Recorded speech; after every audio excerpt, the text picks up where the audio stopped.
Friends, pre market రిపోర్ట్లో అందరికీ స్వాగతం. ఈరోజు ఫిబ్రవరి 28వ తారీఖు. సో ఫ్రెండ్స్, ముందుగా ఏడిఆర్స్ వాటి యొక్క సెంటిమెంట్ అనేది మనం చూసుకున్నట్టయితే ఐసిఐసిఐ బ్యాంక్ పాజిటివ్గా ఉంది, హెచ్డిఎఫ్సి బ్యాంకు పాజిటివ్గా ఉంది, and of course Wipro, Doctor Reddy's, Infosys, IT pack కొద్దిగా వీక్గా కనిపిస్తుంది. సో మనకి మిక్స్డ్ కాంటెక్స్ట్ అనేది కనిపిస్తుంది ఫ్రెండ్స్. అదేవిధంగా మన ఇండియన్ ఇండిసెస్ ఎలా పర్ఫామ్ చేసినాయి అనేది ఒకసారి చూసుకున్నట్టయితే మెటల్స్ మాత్రం వరుసగా 2-3 రోజుల నుంచి కూడా హెవీగా సెల్లింగ్ జరుగుతుంది ఫ్రెండ్స్. ఐటీ ప్రెషర్లో కనిపిస్తుంది. కమోడిటీస్, ఫార్మా, ఎఫ్ఎంసీజీ ఈ రెండు మొన్న కొద్దిగా పాజిటివ్లో ఉన్నాయి. మళ్ళీ వాటిల్లో ప్రాఫిట్ బుకింగ్ అనేది జరిగింది. వెరాజ్ ఫ్రెండ్స్, రియాలిటీలో కొద్దిగా రికవరీ ఉంది. And bank, financial services, PSU bank పాజిటివ్గా ఉంది ఫ్రెండ్స్. సో ఓవరాల్గా ఏంటంటే మనకి హెవీగా మెటల్స్ వీక్గా సెల్లింగ్ చేసినాయి. రియాలిటీలో రికవరీ అనేది కనిపిస్తుంది. గ్లోబల్ క్యూస్ ఒకసారి చూద్దాం ఫ్రెండ్స్, వాటి యొక్క సెంటిమెంట్ ఎలా ఉంది అని చెప్పేసి. రష్యా చాలా పాజిటివ్గా కనిపిస్తుంది మనకి. సౌత్ కొరియా పాజిటివ్గా ఉంది. ఫ్రాన్స్ పాజిటివ్గా ఉంది. వెరాజ్ ఫ్రెండ్స్ మనకి హాంకాంగ్ పాజిటివ్గా ఉంది. యుఎస్ 500 పాజిటివ్గా ఉంది. యూరోప్ పాజిటివ్గా ఉంది.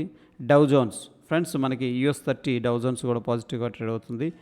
కోర్స్ SGX నిఫ్టీ కూడా పాజిటివ్గా ఉంది. ఆల్ టుగెదర్ ఏంటంటే మనకి ఒక పాజిటివ్ కాంటెక్స్ట్ అయితే కనిపిస్తుంది ప్రస్తుతానికి ఫ్రెండ్స్. ఇక ఎకనామిక్ క్యాలెండర్ విషయానికి వస్తే ఇవి ఫండమెంటల్స్ సంబంధించిన డేటా ఫ్రెండ్స్. యూఎస్కి సంబంధించి, ఆస్ట్రేలియాకి సంబంధించిన డేటా అంతా కూడా పాజిటివ్గా కనిపిస్తుంది ఫ్రెండ్స్. అండ్ ఎస్టర్డే ఎటువంటి ఈవెంట్స్ లేవు. ఈరోజు డేటా అయితే ఫండమెంటల్స్ కొద్దిగా పాజిటివ్గా ఉన్నాయి. ఓకే, స్టాక్స్ ఎటువంటివి కూడా బ్యాన్ లిస్ట్లో లేవు. అండ్ రిజల్ట్స్ కూడా ఏ కంపెనీ ప్రొవైడ్ చేయట్లేదు. And FISDIS cash market data అనేది చూసుకుంటే FIS అయితే సెల్ చేసుకుంటూ వస్తున్నారు. చిన్నగా ఇంక్రీజ్ చేస్తున్నారు క్యాష్ మార్కెట్లో సెల్లింగ్. 2022 కోట్లు FIS సెల్ చేసినట్టు కనిపిస్తుంది ఫ్రెండ్స్. అదేవిధంగా DIS 2231 కోట్లు క్యాష్ మార్కెట్లో ఇన్వెస్ట్ చేసినట్టు కనిపిస్తుంది. నెట్ 209 కోట్లు క్యాష్ మార్కెట్లో బయింగ్ చేసినట్టు కనిపిస్తుంది friends.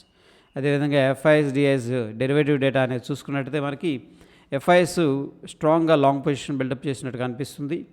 Client short position buildup చేసినట్టు కనిపిస్తుంది ఫ్రెండ్స్.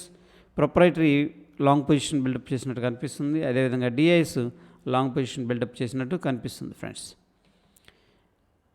ఇకపోతే ఓపెన్ ఇంట్రెస్ట్ విషయానికి వస్తే మనకి ఫ్రెండ్స్ ఇక్కడ 17,400, 17,500, 17,600 కాల్స్ అయితే హెవీగా సెల్ చేసినట్టు తెలుస్తుంది. ప్రస్తుతానికి మనకి 17,600 కాల్ అగ్రెసివ్గా సెల్ చేసినట్టు తెలుస్తుంది. హైయెస్ట్ టవర్ ఇక్కడ కనిపిస్తుంది. అండ్ ఇంట్రాడేలో మనకి ఫ్రెష్గా 17,400 కాల్ అగ్రెసివ్గా యాడింగ్ అయితే కనిపిస్తుంది. అదేవిధంగా సపోర్ట్ విషయానికి వస్తే ఫ్రెండ్స్ మనకి 17,200, 17,000 అనేది డౌన్ సైడ్ అనేది కనిపిస్తుంది. ఇకపోతే టెక్నికల్గా సమరీ అనేది చూసుకుంటే మనకి ఇవన్నీ కూడా బ్యాంక్స్ సంబంధించినవి ఫ్రెండ్స్. ఇక కావాలంటే కూడా ఒకసారి పాస్ చేసి స్క్రీన్ షాట్ అనేది తీసుకోవచ్చు.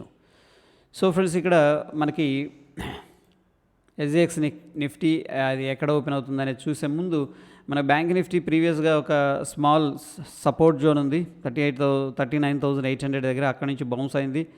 అండ్ ఫ్రెండ్స్ ఇక్కడ మనకి డోజీ ఫామ్ అయింది. దాని తర్వాత మళ్ళీ సెల్లింగ్ క్యాండిల్. కోర్స్ డోజీ యొక్క లోని మాత్రం బ్రేక్ చేయలేదు. మళ్ళీ బుల్స్ రావడం అనేది జరిగింది. Bullish engulfing candle.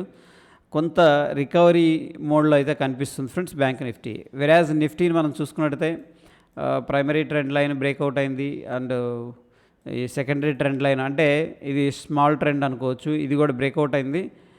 కొద్దిగా ఇండెసిషన్ క్యాండిల్ ఫార్మేషన్ లాగా కనిపిస్తుంది friends. Nifty bank Nifty compare చేసినప్పుడు బ్యాంక్ నిఫ్టీ స్ట్రాంగ్గా రికవర్ అయినట్టు కనిపిస్తుంది ఫ్రెండ్స్. అయితే మనకి SGX నిఫ్టీ ప్రస్తుతానికి 17,500 దగ్గర ట్రేడ్ అవుతుంది ఫ్రెండ్స్ SGX నిఫ్టీ అనేది. వెరాజ్ మన నిఫ్టీ ఏంటంటే 17,390 దగ్గర క్లోజింగ్ అయింది అప్రాక్సిమేట్గా. సో దగ్గర ఫ్రెండ్స్ మనకి 100 పాయింట్స్ డిఫరెన్స్ అనేది కనిపిస్తుంది. Based on the SGX Nifty ఏంటంటే మనం గ్యాప్ అప్ ఓపెనింగ్ అనేది చేసుకోవచ్చు friends. That is all about pre market report friends. Stay tune. ధన్యవాదాలు.